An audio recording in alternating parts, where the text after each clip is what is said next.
Welcome. Thank you to joining us here on the Balanced Mind podcast, where accounting meets emotional intelligence. Hosted by me, Kim Searle, and Richard Brewin here of Progress. Good morning, Richard. Morning, Kim. How are you? Very good, thank you. We've already almost done a whole podcast just talking. It's so funny. It's often the case. It is often the case. So we were talking about health. As many listeners know who've ever listened to previous ones, I have or have had chronic fatigue. I'm working through the other side, but it's not easy because um, one of the things that has brought it about was some conditions that the NHS, God love them, can't do anything about, either through funding or because it's never really been investigated. A bit like the common cold. They can't cure a common cold. They can't deal with viruses, and it's certainly with a lot of gut issues. And we started talking about those as well. And one of the things I was saying was that through my own condition, and I've been going backwards and forwards to doctors on and off, usually when it gets bad, over the last 20, 25 years over gut issues. And I genuinely believe, and talking to others, think it's true, and there's science coming out about it, that our gut really affects our brain and the way we think, and affects so many other things as well. And if we can't get to the root cause of what's going on, then it just springs off into other areas. And the explanation that I learnt when I was training to be who I am, hypnotherapist, coach, whatever, is that when you don't listen to your body, when you ignore it, try and do a plaster effect, what happens is if you don't address the real problem, it comes out somewhere else and you get another issue and another issue and another issue. And that's where I've been for the last few years, which is why I'm on this path of we need to deal with emotions, which interestingly sit or are generated as well from the gut. The gut holds a whole wealth of information. I very often talk about the three brains. And today I wanted to talk with you about the gut brain and the heart brain, because they're both consciousnesses that tell us when something's not right. So, yeah, so I've probably overdone the introduction, but this was the sort of thing that we were talking about, and you said that would be a really good topic to bring to the table, so to speak. Yes, it goes back to the reason why we started doing these podcasts in the first place, and that was that, yeah, working with so many accountants, we spend so much time on systems and processes and teams and all the rest of it, and there really isn't a conversation going on about ourselves as human beings and how our own performance impacts on the business and benefits the business. And we can fix systems and processes, and we can fix teams, and we can fix clients, and we can fix business performance. But if we can't fix who we are as a person, then everything else is so much harder. So that's why we started this. Let's have a conversation about things that maybe accountants don't talk about. And we've talked a lot about emotions, which isn't, a very unaccountant territory to go It into. is. And you mentioned when we were chatting earlier about this concept of the three brains, and of course, immediately I went, right, okay, this is different. And so let's have a. We've talked on these previous podcasts about my challenges with prostate cancer this year. When I go around, obviously, with family, with friends, with all the accountants that we work with, and all the rest of it, health issues, I have no stats to back it up, but there's just a sense that health issues are on the increase. Now, I think that's partly due to the fact that we are getting better at diagnosing conditions and identifying them, but also there's definitely something else going on. And we are used in business to talking about stress and anxiety now. They're part of the conversation, and rightly so. Mental health is part of the conversation, and rightly so.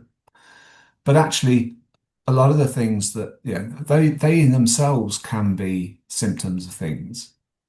We can have health issues that are caused by stress, for Mm. instance, but what's causing the stress? yeah, it's those connections, isn't it? And we were talking earlier, yeah, we live in a mad world now.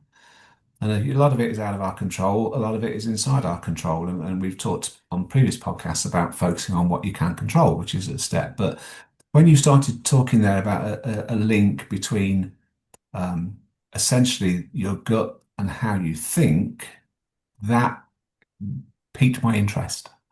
Yeah. Awesome. So yes. So I'm going to be honest, I don't know it all now, but I know enough to know that there is a problem.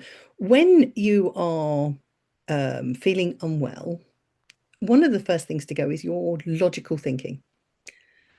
Because what happens is the body is trying to work in another area and needs all the energy it can have to focus on what's not working.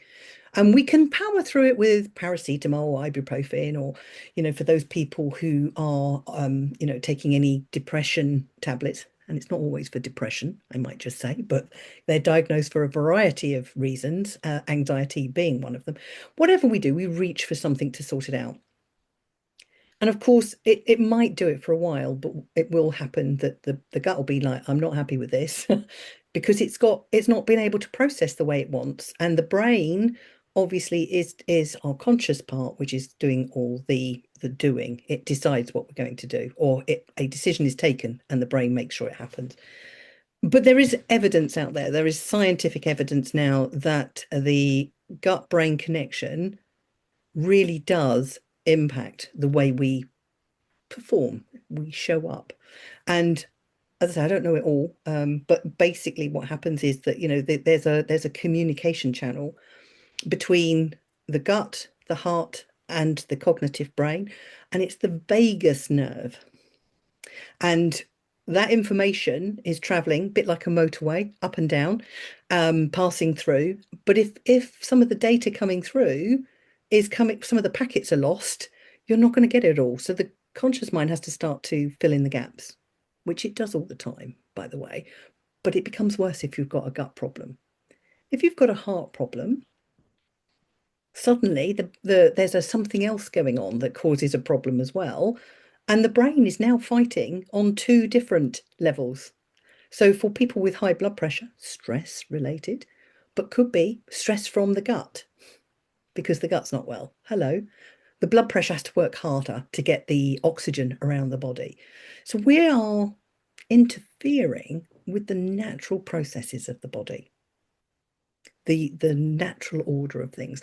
And I think the gut, and as I say, it's worth looking up, but the gut has a consciousness, and consciousness as in it knows what it's got to do. I don't mean it thinks, not that way, but it knows what it's got to do. And when things get in the way, it has a problem. So let me explain it a little bit more. I had or was diagnosed with glandular fever in 2018, which became chronic fatigue because the doctors didn't know what to do with it. It's viral, so no, we can't do anything with it.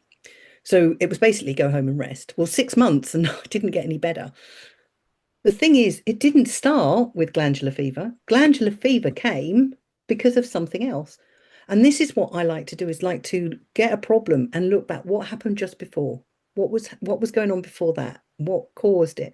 And actually, there's a whole collection of different things. I don't know which one did it, but it's useful to understand it's not one thing.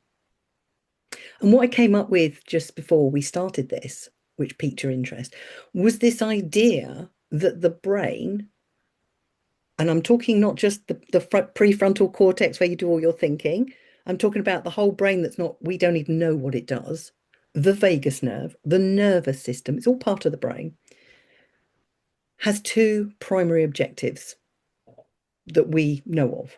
I'm sure it has more. The first one is to keep you alive. And it doesn't matter whether you can pay your mortgage or not. It doesn't matter whether you can service your client or not. It's going to do what it needs to do to keep you alive. And the other thing that is primary is to keep you connected. Very often, people who have got stress and anxiety will start to close down, keep themselves back from occasions when, perhaps they're going to have too many people to deal with. They start to disconnect, if you like. And of course, this is affecting us Yes, probably in your 20s and 30s, not very much. But as time goes on, can get worse unless you find out what the cause is. And the reasons for feeling unsafe could be lack of confidence, not being able to speak up, not being able to be yourself in all situations. We've talked in previous podcasts where people are going in and feel that they have to be an accountant, whatever an accountant is in their mind's eye. So they have to act like it because for some reason they don't believe in it themselves. Self-esteem issues, maybe. There's procrastination, there's perfectionism, there's self-doubters and imposter syndrome. There's all these things that we are carrying around with us that doesn't make us feel safe. Comparing yourselves, judging, all these different things. Now, it doesn't mean to say we're scared and in a hole, but I want people to know that unless they deal with it, things do get worse. Unless they can get to the root cause, things will get worse, and they can do this for themselves. Does that make sense? Yes, it does. I mean, I was thinking then as you were talking that I guess traditionally the way that we've dealt with it is, in most cases, is simply to allow ourselves to get older. As we Oh, get older, we give get a in. different, yeah, well, yeah, but hopefully not give in, though, yeah, but we get a different perspective on life, don't we? And we worry about less things, our priorities change and what have you. So I guess through life experience, we learn how to drop some of these things off the anxiety register, if you like. But we are recognizing, in business terms, if you are going to be a success, then it's not just about hard work. I'm not saying hard work isn't part of it, but it's not just about just slogging away each day. It's about how well you direct your mind, your thinking, and how well you manage your emotions. They are. If there's a triangle, then let's do hard work, intellect, and emotions. I think it's that sort of thing, really. And what we're saying here is that this is another way that we can actually help to influence those other two, the non-hard work bit. I was thinking that you know, for many years now, we've talked to clients about the need to have a holiday, for instance, because Mm. their business will benefit because they will benefit from having a holiday. So that's a non-business thing, but you can use it for your business to perform Mm. better. We've moved on to a conversation about fitness, about being aware of your health and fitness. If you're healthy, if you are doing exercise, then that helps your body, helps your brain, and that helps your business. So we've moved on to things that are which historically weren't in the business checklist, you know, but nowadays are. Make sure you get a holiday, make sure that you're healthy, make sure that you've got time away from the business to free your mind up. And all that, make sure you've got a good work-life balance. That was the phrase that came in, I don't know, 40, 50 years ago now. Yes. But this is taking the conversation even further, isn't it now? This is saying, okay, well, have you thought about how your business is being impacted by what you eat? And when you eat, and those sort of questions. And Yeah. that's an interesting one because it's in a sense what we're doing here is saying, look, there's more you can do. We talked right at the outset about focusing on what you can control. Mm. Well, there's more you can, if we can benefit ourselves individually and therefore our businesses by being much more aware of how our gut is responding to what's around us, rather than just because we tolerate it, don't we? We take powders and medicines and digestive stuff and all the rest of it because we're not Mm. feeling great, but we just take something to sort of essentially just suppress it because we've got work to do. Yeah. When in fact it's potentially the other way around. What we're doing here is almost introducing something else that potentially we can control. Something that we when it Yes. comes to when it comes to our guts. I mean, we're recognizing now that if we work at it, we can put ourselves in let's say, a better frame of mind. We're more aware of our mental health. if we work at our health, our fitness, we can put ourselves in a better, we can be fitter, we can be healthier, and that helps our business performance. Mm. We're now bringing the gut into the equation and going, okay, so if we listen more to our gut, if at the moment we tend to see it as a barrier, we don't feel well, therefore we take medicines and tablets and powders and whatever you to get us through the day. That's the phrase that we use, isn't it? Yeah. But we're actually going, well, hang on, let's flip it around. Is getting through the day what is causing or what is issuing those gut issues? So, maybe, can we, in the same way that we're aware of our mental health, our bodily health, if you like, let's put some more focus on the gut, on the heart, because from what you're saying is they are influencing how we think and how we behave. Yes, they are. So we can't ignore them. We can't just treat them as a barrier to having a good day. And I'll be honest, I mean, a lot of this is coming around because I continue to learn and investigate. Yes, from my own experiences, but from others as well, just talking to them. But it's interesting because awareness is the thing that we have and we do nothing with or we ignore it. So, how often, I wonder, have our listeners eaten something that they know they shouldn't have? So, or too much of alcohol, let's say, in the 30s, you suddenly realize you're not recovering so much. And some people will stop immediately, others will not. They'll continue on. And equally, for people out there, and it's increasing in its effect, is wind, trapped gas in the gut and whatever, caused by something. For a lot of people, gluten is a real problem that's going on that they've introduced into the whole cycle of making bread to help make it stay soft and make it sure that it's all holds together for longer. There are things happening, and you mentioned our food chain. And I don't want to get too political on this because I don't know enough about it, but there are programs out there saying, what on earth are we doing with what we're eating? And with processed food, they're trying to worry about your taste, not your nutrition. And that's where our awareness needs to end up. What is it we're taking in that's causing us a problem? And being aware of that, you don't have to do anything straight away. Just become aware that if you have a high carb lunch break, you're going to be sleepy at 2. Is that impacting your business? Yeah, you can bet your bottom dollar it is. When I was doing training and working with a trainer, they used to call it the graveyard shift. People come back, they weren't really on the ball. You needed something to get them up and going because they'd had carbs at lunch in one way or another, and it was just sending them to sleep. Okay, so we're not allowing the body time to process those, or we're not aware of how carbs are hitting us. And when I talk carbs, I'm not just talking bread, by the way. Um, there are a lot of carbs out there that we have. If you stop at a railway or a motorway station anywhere, what's the foods on offer? Sandwiches, sausage rolls, pies, all carbs. So it's no wonder we all have a little sleep in the afternoon. So we are aware, but we're not doing anything about it. Oh yeah, I need a snap. It's good, isn't it? Because it is about raising that awareness. Mm. I mean, don't get me wrong. I love motorway service stop. It's the excuse to go and have something that I shouldn't Oh, have. do not get me But wrong.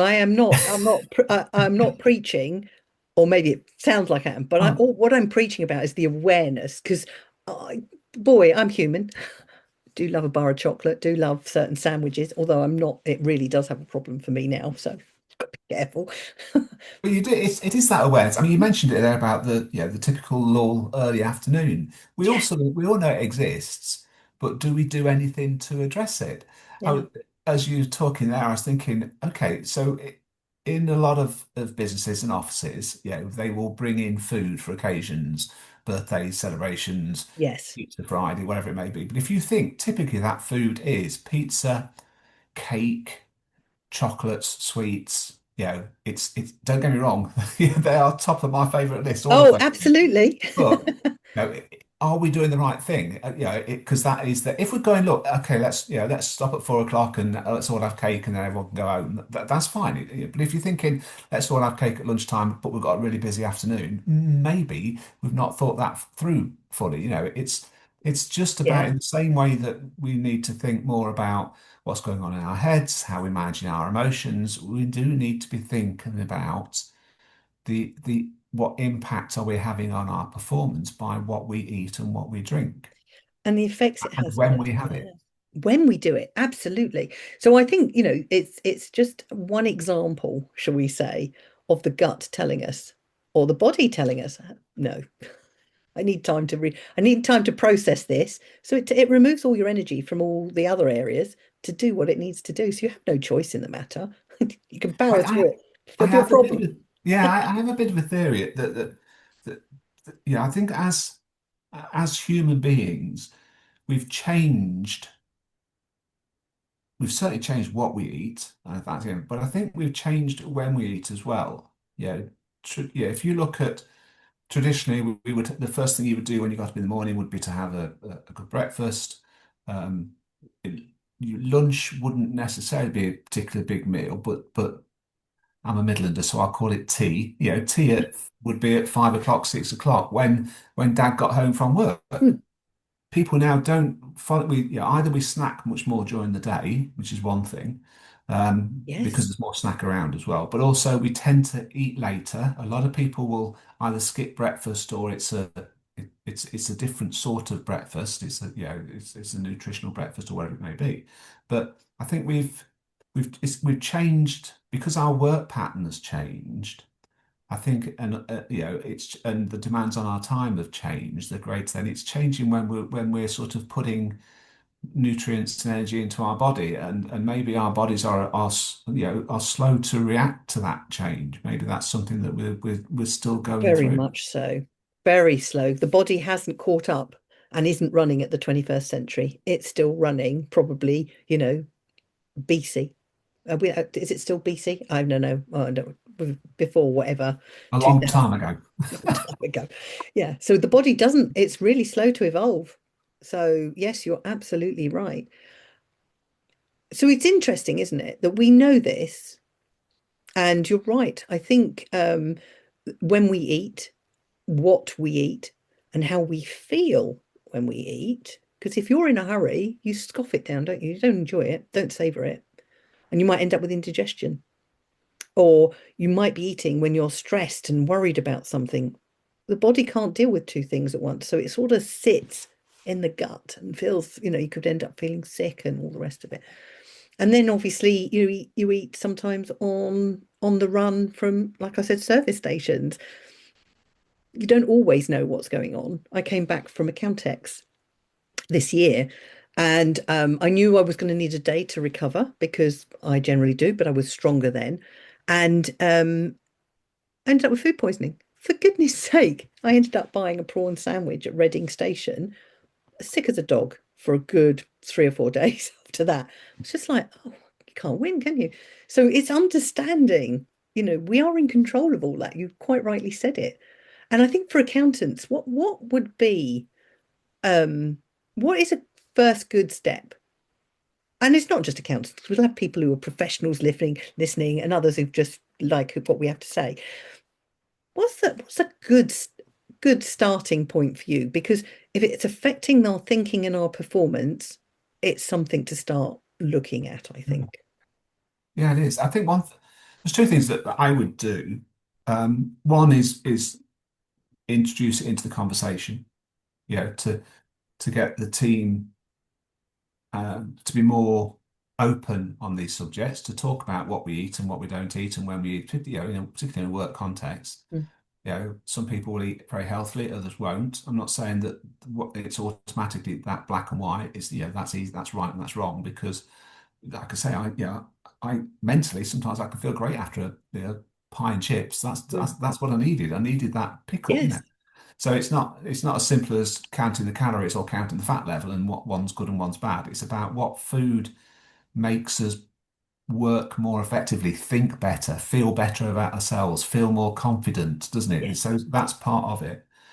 The other thing I think is to be a little bit more strategic about it. One thing I've noticed is that, I mean, I do a lot of team days with firms, for instance, where I'm running the whole day. There's a lot of activities and engagements from the team, and I realised a few months back now that when I do those, I'm very careful to build the breaks in. There will be 4 or 5 breaks deliberately broken during the day because I've learnt over time that people start to lose energy, lose focus if they've been doing one thing for too long. And then I thought, well, hang on, we don't do that in the office. In the office, when I first started work, there used to be set breaks almost because Mm. you get in first thing in the morning. It wasn't particularly a habit then to make a coffee first thing in the morning. You'd had your breakfast, so you came in and got down to work. There'd be a tea lady, Flo bless her, who would come round with a trolley mid-morning and mid-afternoon, and that's when everybody had their cup of tea, their cup of coffee. And apart from nipping out to the shops at lunchtime to get yourself some cops, that was it. That was the day. Now there doesn't tend, so the day was broken up. There were Mm. distinct periods of work and refresh. Now it's not like that. It's much more haphazard. People make teas, coffees whenever they want. You'll see people eating at their desk. You won't see any, there's no one says, right, we're going to work for an hour and a quarter full on, and then we're going to have a 10-minute breather. That doesn't happen. And yet when we run these courses, we deliberately do that because we know that it impacts later in the day if we don't. So maybe we should be doing that in the normal working day to go, right, everyone's going to, 9 till half 10, full on.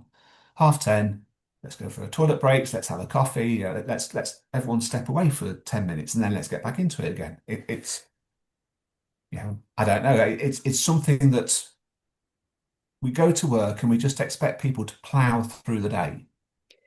And maybe we're missing a trick here. Maybe by breaking the day up a bit, we get, like you said, between 2:30 past 2, quarter to 3, most people are struggling performance-wise. So why do we just accept that? Why don't we do things? Can we do it differently by doing lunch at a different time or by encouraging people to have different sorts of lunch or by doing different activities in that slot. One thing I always say is that if I'm, generally if I'm doing recordings like this or I'm doing face-to-face meetings, that's what I'll do in the afternoon. Because in the morning I do my content stuff, the stuff that I've really got to sit down and concentrate on. I'm a bit Because like I that. know that I'm better in the morning at that. Mm. I get bored quicker in the afternoon now, one thing that stops me getting bored is talking to other people. So great, let's have my conversations in the afternoon. So I think we need to be thinking much more about how our days are peaks and troughs, aren't they? And they're influenced by what's going on inside our bodies, and that is definitely driven by the gut and what we're put into the gut. So Yeah. we can be smarter, can't we, in managing that? I do believe so. And I know I've introduced a couple of concepts that may well be a bit out there, but as I develop them, I will bring them forward a bit more. But the gut is so important. And I say as a brain, but it's a consciousness because it has its own job to do. It knows what it needs to do. You don't have to think about it. It just quietly gets on with it until it doesn't. And so I love what you're saying. I think that's really important. And I think one of my principles is it all starts with us. So for the listeners, it's down to you to speak up because unless we speak up, this doesn't happen. It doesn't become the norm. When you're in a training session, you're absolutely right. The trainer can instigate this. But if you're not getting that in your working environment, then it's down to you to do something and become aware of what you need and see whether you can negotiate something. Because as long as the work gets done, does it matter when? Possibly not. I'm not talking about time here, but during a day sort of thing, whether you do it in No, the and I mean afternoon. that in itself is a great topic about, when we do our work, we're still very old-fashioned in Mm. this, this has got to be done now and it's got to be done between 9 and 5 and all this sort of stuff and yet when you know, if you think about our school days were very regimented. Now, there's a lot I didn't like about that, but the fact is, you started at time, let's say you had now, then you had a break, then you had now, then you had dinner, then you had an hour, then you had another break, and then and it was our body grows up with that. Yeah, between 4 and 16 or whatever it may be, that's what our body's done. Then we go to work. It's like, yeah, no, we don't do that now. You sit at your desk between 9 and 5, and you can have a coffee when you like, and if you want to have a chocolate bar, have a chocolate bar. It's like it's an area where maybe we need to think about a bit more structure and a bit more direction. I think that's the thing. We've been, I think we've been very successful, particularly in recent years, and definitely I see it with the podcasts that we're doing and the responses we get to those. People are much more aware about their emotions, much more aware about their mental health Yeah, at work, and much more aware that they can do something about that. So we're sticking something else on the table here now, aren't we? Saying essentially, be aware of what you're putting in your body, be aware of your gut, be aware of what you put in when you put it in, and how that is influencing your performance. exactly. I agree completely. I was just about to introduce a new topic, but I'm not going to. It clearly needs another another another episode at some point, but it's really crucial. And you don't have to do anything, just be aware of it. You'll find your own solutions to it. So a brilliant topic, great suggestion to bring that to the table today, Richard. Thank you so much. And look forward to you talking to you in the next episode, where I think we've talked about just looking generally at where we get trapped by our own thinking, which sort of underlies this a little. Yeah, yeah, very much. Lovely. Yeah. Thank you. Thanks. Bye.